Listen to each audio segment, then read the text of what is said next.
and gentlemen, a warm welcome now, please, for the Global Chief Creative Officer from AKQA, Ray Inamoto. Always a pleasure. Thank you.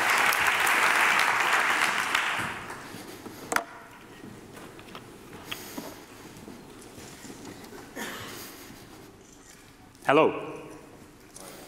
Hello. I think we can do better than that. Hello. Hello. Thank you. More like it. Welcome to futurelions 2015. I'll be your host for the next 45 minutes or so. As Matthew kindly introduced this seminar, we've been doing it for 10 years, exactly 10 years. 2005 was when we started. A lot has changed around the world. Very little has changed for the futurelions seminar as it stands. We've been preoccupied about the future as long as we've existed as a company. And when we had the opportunity to give a speech at Cannes Lions 10 years ago, we started off with a small ambition that we didn't think would last for 10 years. That ambition had this premise of connecting an audience to a brand of your choosing in a way not possible 3 years ago. This was set off as a global student competition that started off with very few entries. 10 years ago, we only had about 30 entries. The premise of this competition to come up with an idea that wasn't possible a few years ago. When we started in 2005, that requirement 5 years ago was a long enough time for things to change, things to advance. But one change as the 10th year anniversary for futurelions, one thing that we've changed this year was to shorten that time frame from 5 years to 3 years. These are some of the campaigns that we've run for the calls of submission for 10 years of futurelions competition. And as I said, the first year, back in 2005, we had barely 30 entries. Now, in 2015, we've been able to reach more than 60 countries, more than 500 schools, and we've had more than 1,800 participants from around the world. Now, to put this into context, the way we judge futurelions, there are a few ways that we judge it. There's only one requirement. And again, that one requirement is to come up with an idea that wasn't possible, not 5 years ago, but 3 years ago. Other than that, we don't have any categories. There's no TV, print, cyber, mobile, innovation. It's just one bucket of work that we look at. So that's number one. Number two, we don't care about entry fees. We make absolutely no money. Rather, we lose a lot of money. Don't tell our CFO I said that. And three, these are purely ideas that have not been executed yet. One of the things that I love, something that Einstein said, was that the most powerful force in the universe isn't technology, it's imagination. So this exercise with futurelions is to imagine the future before you create it. So over 1,800 participants, and then from that pool of a lot of ideas from around the world, we pick 5 ideas that we think are imagining the future, ideas that are pushing the boundary. Now, 5 ideas out of 1,800 participants basically makes futurelions as a category the toughest category to win in all of Cannes Lions. Before I jump into showcasing the winners, just wanted to put some context around what's happened, not just in the past 3 years, 5 years, but in the past 12 months or so.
product called Lily that was announced just about a month ago in May of this year.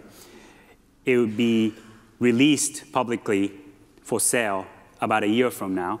It's about $700. And the implication of something like this is quite profound.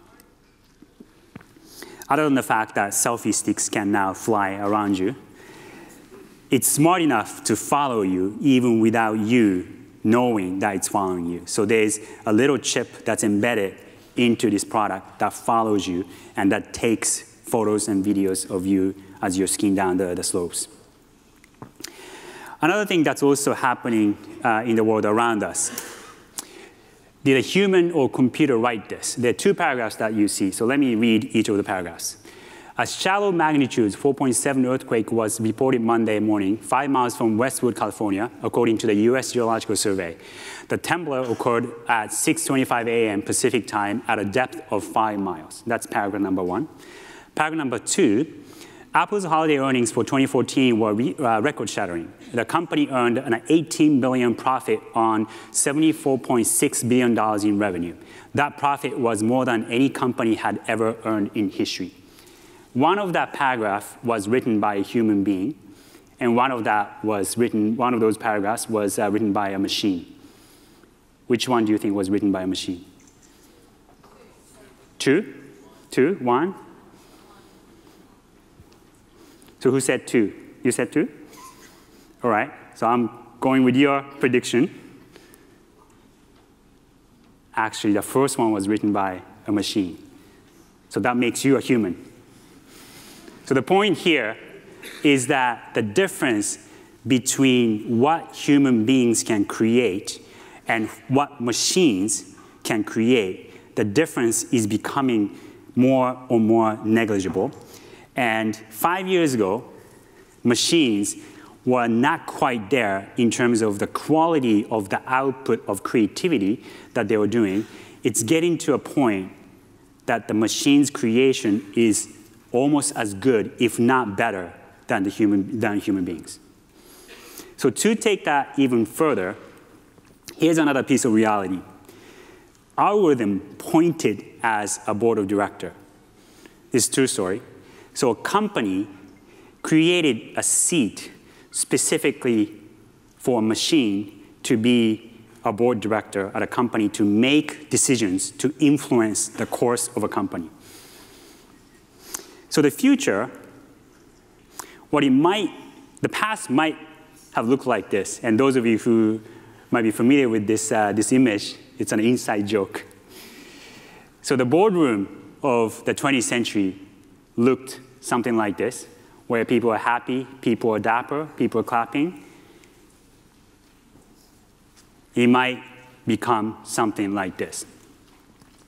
So when you look at the past, say, a century, the evolution of mass communication and mass media, and you've seen slides and presentations that are similar to this, where we've gone from the broadcast age that literally started about 100 years ago.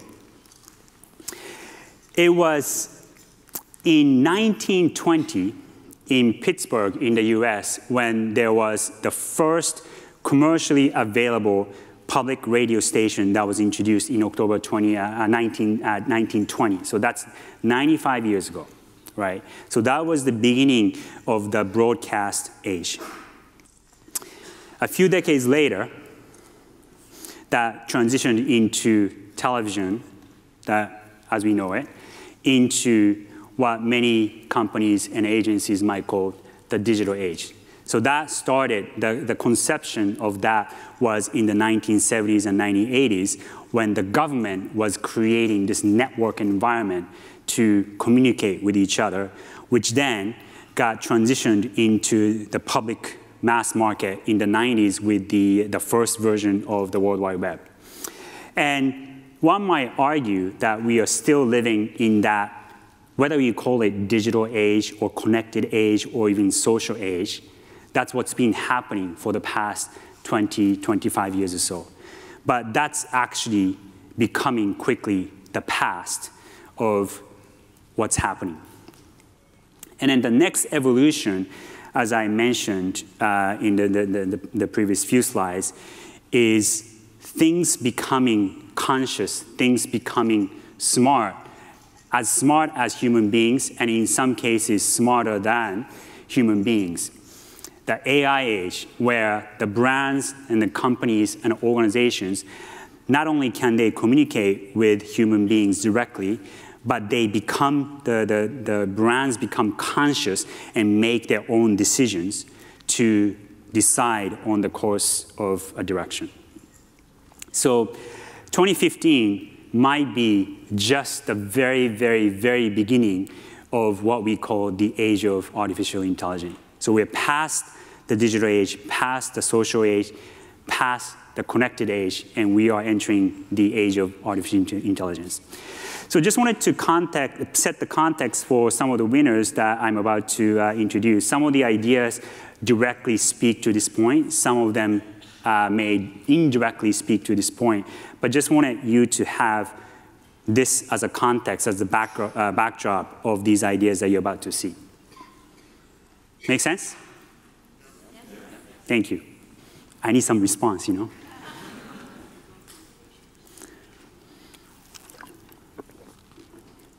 So the first winner, there are 5 winners that I mentioned out of 1,800 participants. That roughly makes it less than 0.3% of all of the participants. So the first one, Chromebook type. There are two implications. One is a technological implication. The other one is a societal implication. So the technological implication is this. It's about 4:20 in the afternoon. Your juice is about to run out, right? This is a problem that the first world sees every day, every hour these days, especially in Cannes. But this problem is actually quite profound outside of Cannes and outside of the first world, where electricity is not a given, but it's a privilege. There's still close to half of this world that doesn't have access, easy access to electricity. So something that we take for granted, having access to electricity, even in our pocket, is a privilege for a lot of the people, and especially for younger people who may live in regions where there's no electricity. So that's point number one. Point number two, we've been living in this world where information is at our fingertips. Again, if you don't have electricity, you don't have computers, and if you don't have computers, your access to information, which is the basis for knowledge, is cut off. So what we loved about this one is, A, the technological ambition, as well as societal ambition that this idea provided to the world, especially to the third world. So let's see it.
So I'd like to welcome Elton, Ludwig, and Luis. Hold on.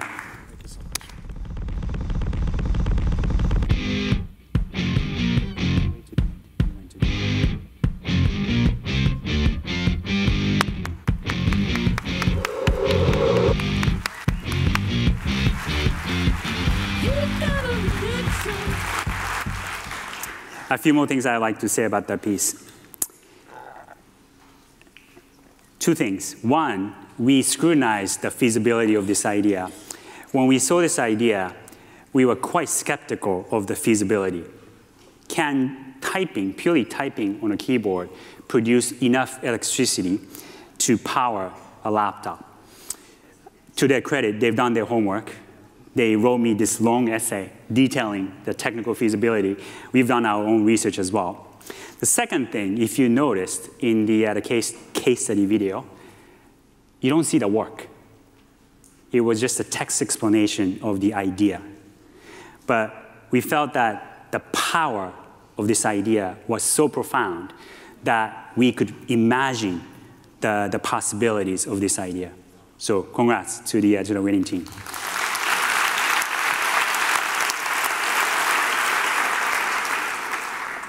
Second one, Heineken Safe Stamp.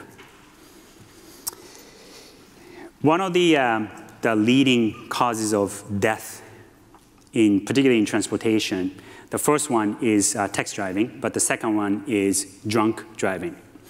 Now, it's a problem that a lot of car companies face, obviously. So a lot of car companies are coming up with technologies that would help prevent that problem of people getting into the car, sitting behind a driving wheel. And this is an example of a car that takes a photograph of you as a driver with the infrared camera to sense the temperature of your body to see if you are drunk or not, right? This is a real technology that's happening. But the problem is that person is already in the car, right?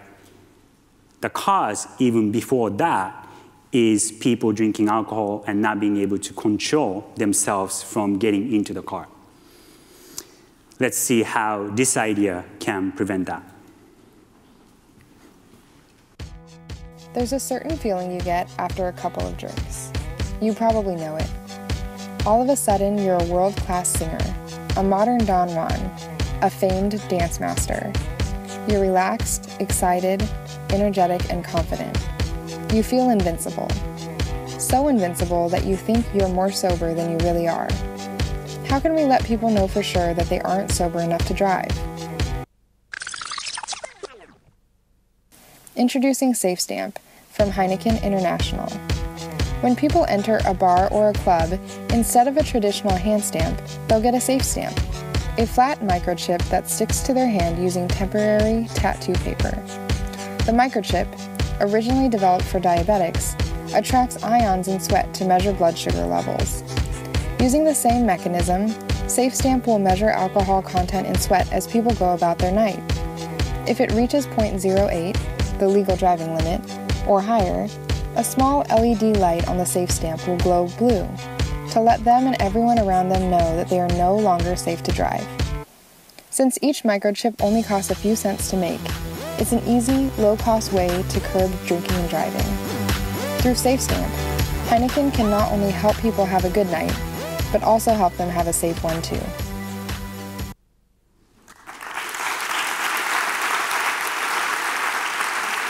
Please welcome Divya and Megan. Congratulations. Congratulations.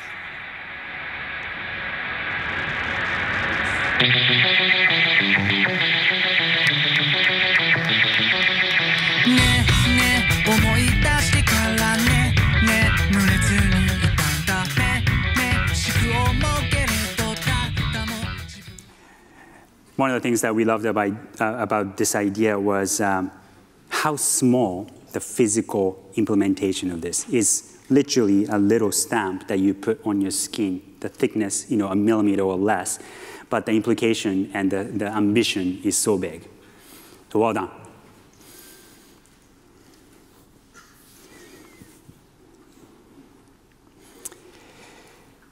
WWF tree print. Probably the single biggest issue that we as humanity, regardless of country, race, region, culture we come from, the single biggest issue that we face on planet Earth is the environment. We are destroying Mother Nature, planet Earth. And then the rate at which trees are being cut, forests are being devastated is increasing every year, every month, every day. This idea connects or attempts to connect every human being to a single object in an emotional kind of way. Rainforests are a vital source of life for humans and over 30 million species of plants and animals. However, they are diminishing at an alarming rate. Although many are aware of the impacts of deforestation, they're not compelled to take action, as they don't feel affiliated to the cause. It's human instinct to want to protect something they feel connected to. So what if WWF could get people to protect at least one tree each? Introducing TreePrint, a mobile app that encourages people to do their part in conserving the rainforests. Ever since fingerprint sensors have been introduced to mobile devices, it's readily accessible to people. Our fingerprints distinguish us as unique individuals, and it's one common trait we have with nature. Just like fingerprints, each tree has their unique tree ring. When users launch the app, they will be prompted to scan their fingerprint on the fingerprint sensor. Their fingerprint will be matched to the most similar tree ring in the world from the International Tree Ring Data Bank, which has the world's largest archive of tree ring data. Each user will then have a tree, which they can care for and have a sense of connection to. Through the app, users can discover the location of their tree and find out more about it, such as the age of the tree, the level of risk to deforestation, and the number of species of wildlife living in the habitat. The campaign encourages users to start small by donating $1 to protect their tree, or alternatively, $25 to protect an acre of trees. Donate simply by scanning their fingerprint on the fingerprint sensor, and the donation will be automatically billed to their Apple ID account. Protecting trees will turn endangered habitats into protected nature reserves.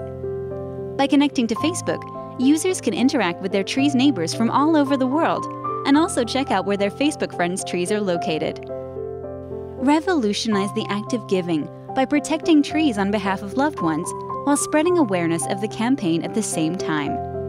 Through this campaign, people worldwide come together for a common cause, and that is to fight deforestation and create a healthier Earth for everyone to live in.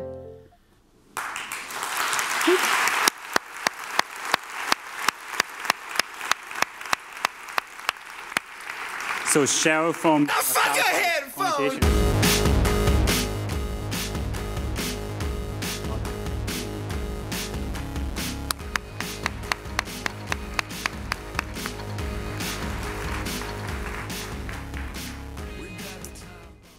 I believe her parents are here, right? Are you proud? We're very proud. Congratulations. Well done. One thing that I do admit, and this I mean this as a compliment, the mechanic of this idea when you think about it, it's not that simple, because you have to take the fingerprint, you have to match that with this database, the payment, all that kind of stuff that has to connect is rather complicated. But what we loved about this idea was that she managed to hide all of that and then make the interface as simple, almost invisible, to a point where you don't have to see anything, you just have to touch. And that lets you connect with, of all things, a tree that might have the same identity as you. So I love that insight and how simple she was able to make it.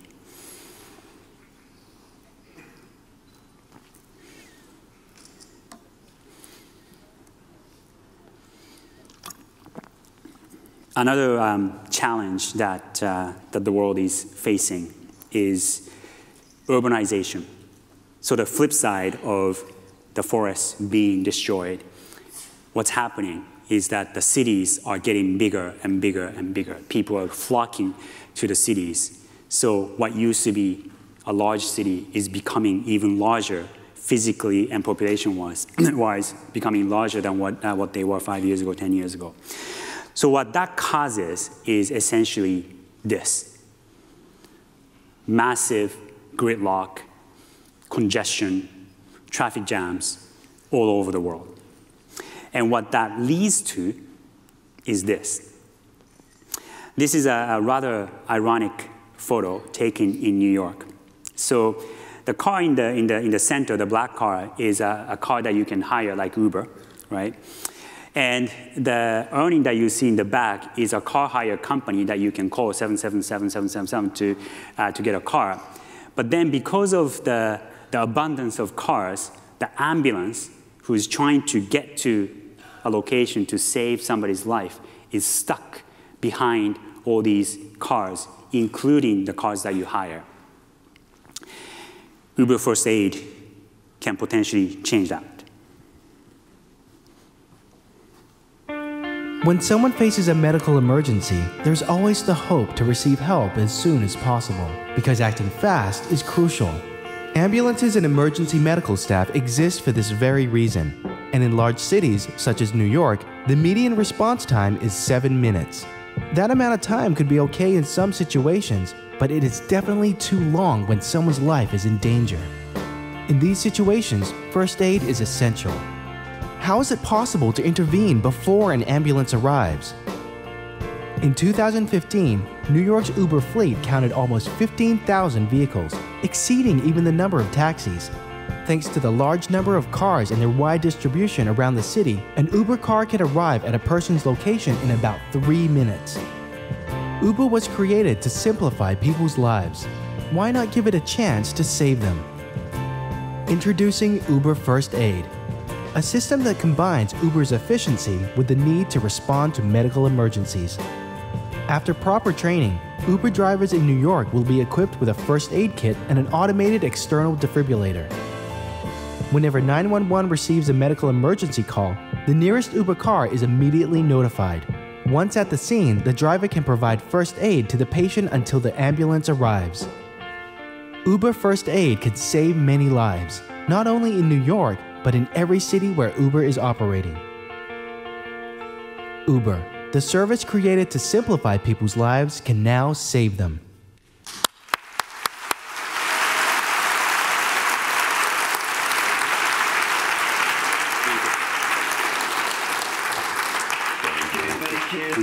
Makes us harder, better, faster, stronger. That don't kill me. Can only make us stronger.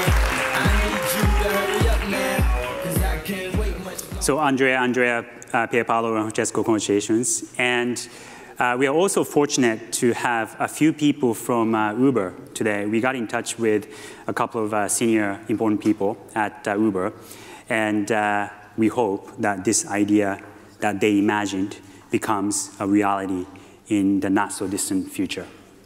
Congratulations.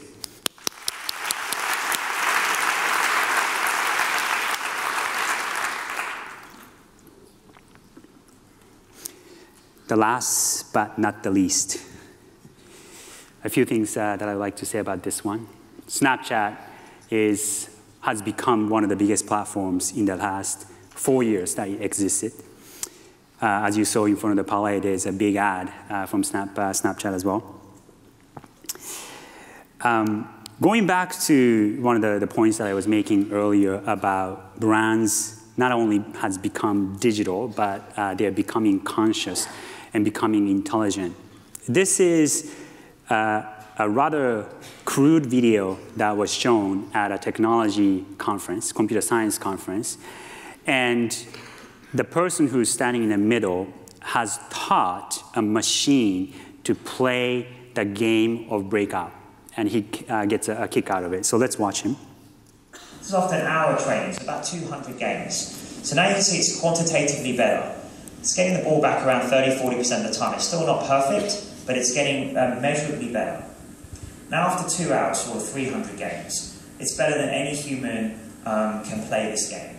So it never misses the ball, even when the ball comes back at very fast vertical angles. So then we thought, okay, that's pretty good, but let's just leave it training for another 2 hours, see what happens. And then this amazing thing happened. It sort of worked out. The optimal strategy would dig a tunnel to the back, and then send the ball round the back with sort of super. This is an example of a machine learning how to play something or how to do something. And you might say, you know what, playing a game is a mechanical thing. Of course, computers can be better than human beings. Here's another example of machines doing things that are a little bit more natural, things that are a bit more organic, say like a conversation. So this is, again, another crude video, but you get the gist of it, is from Barbie, the company that makes, Mattel, that makes Barbie. And let's see how a machine, or doll in this case, can have a conversation with a human being. Right. Welcome to New York, Barbie. I love New York. Don't you? Tell me, what's your favorite part about the city? The food, the fashion, or the sights? Ooh, the food and the restaurants. I love the food. Where else can you find so many types? What's your favorite food? Ooh, in New York, my favorite are the bagels. There's nothing like a New York bagel. I think they put something special in the water. I think you're right. Well, we are on stage with these lovely people to show them how amazing you are. Being on stage is exciting, isn't it? Yes, I love it. Being on stage is not exciting, it's stressful. The way this works is that obviously there's a voice recognition chip inside the Barbie, and then the Barbie is Wi-Fi connected, so it speaks or it connects to the database up in the cloud, and in real time it's translating what a human being says, goes up in the cloud, and brings back the right sentence to respond back to the human being, right? So there are things like Siri, Google Voice, other technologies that are available that you might use on a daily basis, but it's becoming tangible. And on one hand, the implication of something like this is amazing. On the other hand, I can't stand the thought of kids talking to fucking machines. But anyways, that's a different story. Sorry, I went somewhere else. So that's one side of things, right? The other side, as technologies advance, of course things get better and things become better. But also the curse that technology has is that not only does it introduce new problems, but the rate at which these problems happen increase. One of the things that's happening quite dominantly in the cyberspace is cyberbullying. Bullying has happened, ever since we human beings existed ages ago, but cyberbullying is rather a new phenomenon that started to happen in the past couple of decades.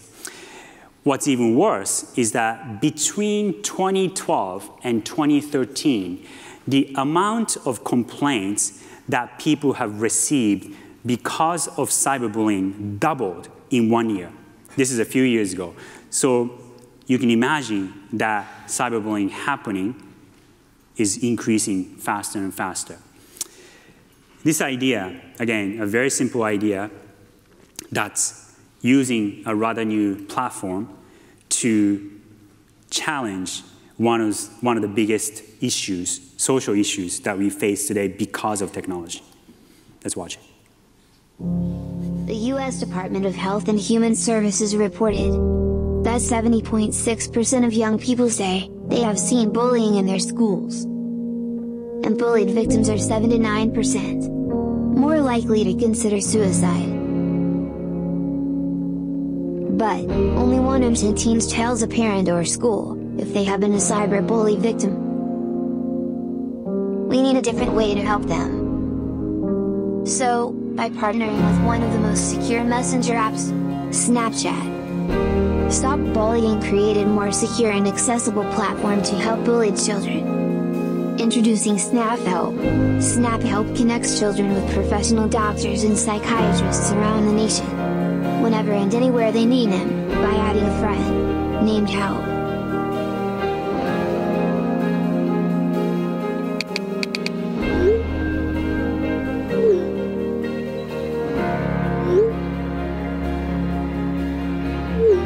Then, all the messages will disappear like any other messages on Snapchat. By making help more accessible and guarantee secrecy, Snap Help will definitely help children to overcome their fear of reaching out. Because the real changes start when children start talking. They make me feel dumb. There are some girls at my school, and they pretend to be nice to me. Snap Help.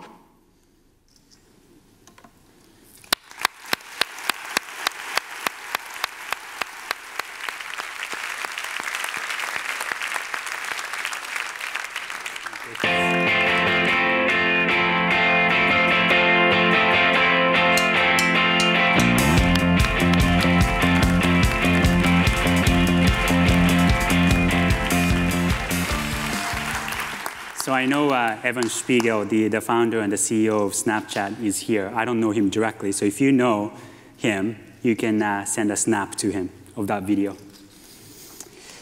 So these are the 5 winners, and then a few more things to wrap up before we end this year's Future Lions. The reason why we asked them to stand here is so that you can remember who they are. If you like to hire them, you have about 3 minutes before they get snatched up. Last thing to talk about.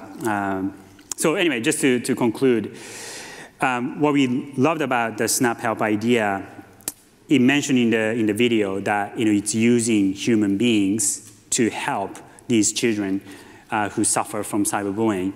You can imagine that in the next year, 2, 3 years or so, those things can be done automatically with emotion, with consciousness by machines. So again, we think that we are just at the very, very, very beginning of the age of AI that is going to profoundly influence the world of the next 5 to 10 years. Every year we recognize the School of the Year, and the way we recognize the School of the Year is that from all those entries and participants, over 1,800 participants that we have, we first narrow down to about 50 entries, 50 of the top entries that we judge. And then based on the number of entries from any given school, the school that has the most number of entries is each year given the School of the Year award. To introduce the School of the Year, I would like to welcome Rich Waterworth from Google in EMEA. He's kindly agreed to come up on stage to hand out the award to this year's School of the Year. Welcome, Rich.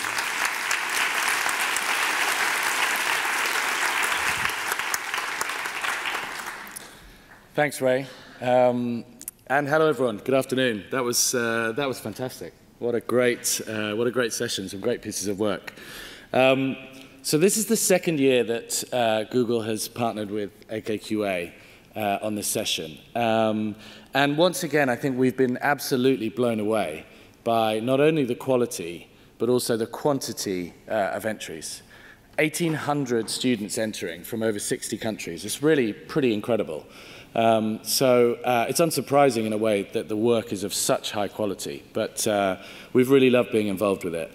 And of course, we're really happy that once again, this year, there's a Google-related idea that's made the shortlist. Last year, there was a Google gesture idea, and this year, it's that genius Chromebook type work, which is just a fantastic idea. So that's great. But joking aside, congratulations to all the winners. I think there's some really, really wonderful ideas in there, which is great. I just want to say 2 things, really. One, about how Google thinks about ideas, thinks about this kind of work and evaluating this kind of work and ideas. And secondly, to announce the winner of the School of the Year. So Google thinks about ideas in a couple of ways. One, of course, in this context, is about the brief. And this brief, I think, is, I see a lot of briefs, but this is one of the clearest and, most importantly, most ambitious briefs that I've seen. And I think that's incredibly exciting. So all the winners have responded to that brief and come up with great ideas that really answer, I think, the ambition in that brief. But the other things in these ideas which really resonate with Google are something we call within Google the toothbrush test. So we really think about ideas that can affect very, very large numbers of people around the world. and that can be used on a very, very regular basis, daily, multiple times daily. That's why we call it the toothbrush test, but it's a real test, I think, of the level of scale and ambition that we believe an idea can get to, and I think all of these ideas pass that. The other way we think about ideas is around feasibility, because science fiction is great and wonderful, but all ideas have to have an element that is feasible, that can be incubated, that can be tested and grown. And I think you can really see in these ideas the germ of things that could really happen, that could really have an amazing impact on large numbers of people around the world. So that's the kind of thinking, and those are the types of ideas that get us at Google really very excited. So it's great to be involved with those. And finally, as Ray said, we wanted to announce a special award of the School of the Year. So each year we award a prize to the school that has achieved the most entries to the shortlist and to the final awards. And so I'm really, really happy to announce that this year the winner of the School of the Year is the Bergs School of Communication from Stockholm in Sweden. So if you'd like to join me on stage.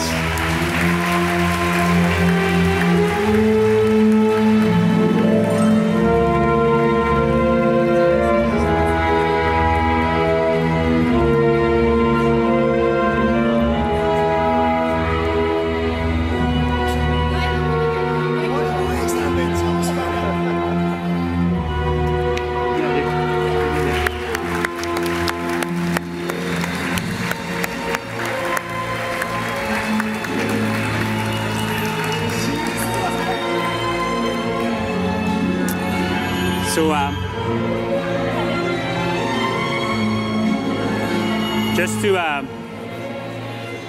just to wrap up in the last minute that I don't have left, I wanted to indulge myself in a personal story, and I'll share this wonderful photo. The lady on the left is my grandmother, who is turning 99.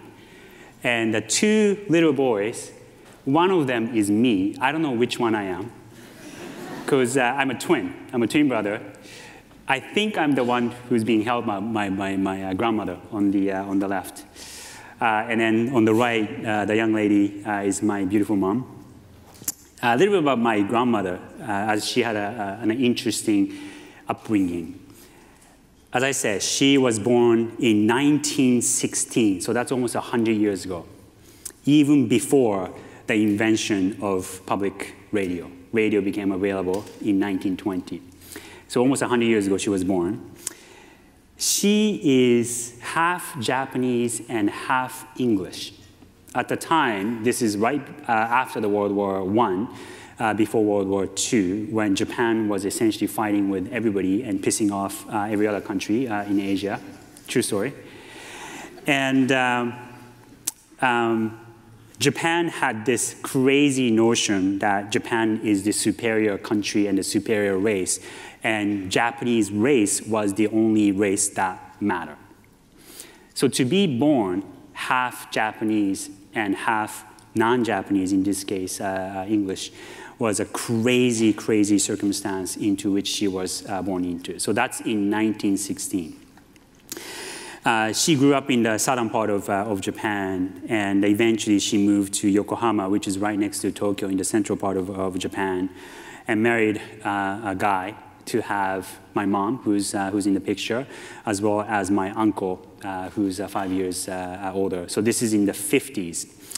And even before my mom could remember her dad's face, he left Japan to go to Brazil.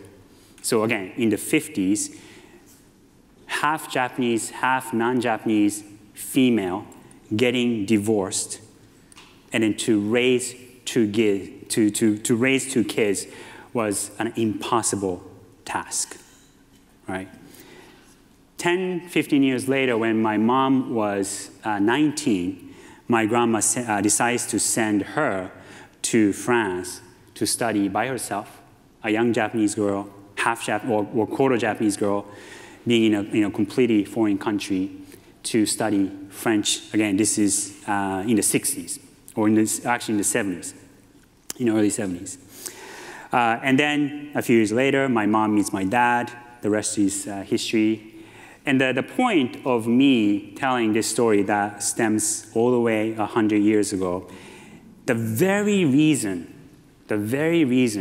I'm able to stand on this stage having a conversation with literally hundreds and hundreds of people from around the world is because of my grandma being born into this impossible circumstance, having a task of raising 2 kids as a single mom in the 50s, in the fucking 50s in Japan. Can you imagine being half a single mom raising 2 kids? So I owe everything to my grandma for being able to be here. And the reason why I'm sharing a rather personal story, I was meant to be here on Sunday night, but about 48 hours ago, before she hit her 99th birthday, she passed away. It was a long time coming. I'm fine with it. Although I'm sad, I'm fine with it. I'm at peace with it. And I just wanted to take this opportunity to pay respect to my grandmother, and selfishly to share this rather personal, private story.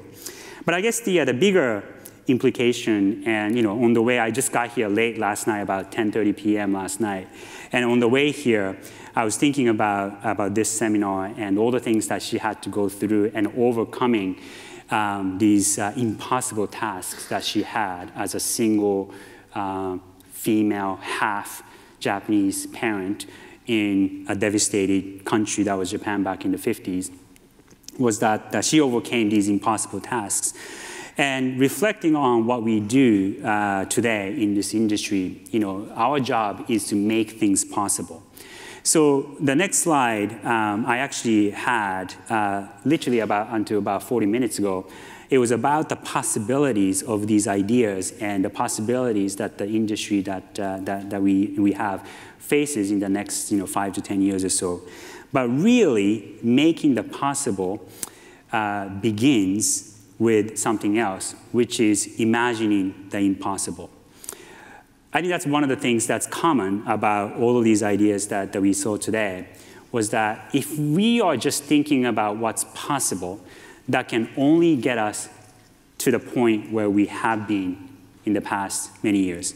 But really, to go where we haven't been to, whether in terms of ideas and innovation and other things, we really have to imagine the impossible. So that's the message, not from me, from my grandmother. And that's rest in peace. And thank you so much, and see you next year.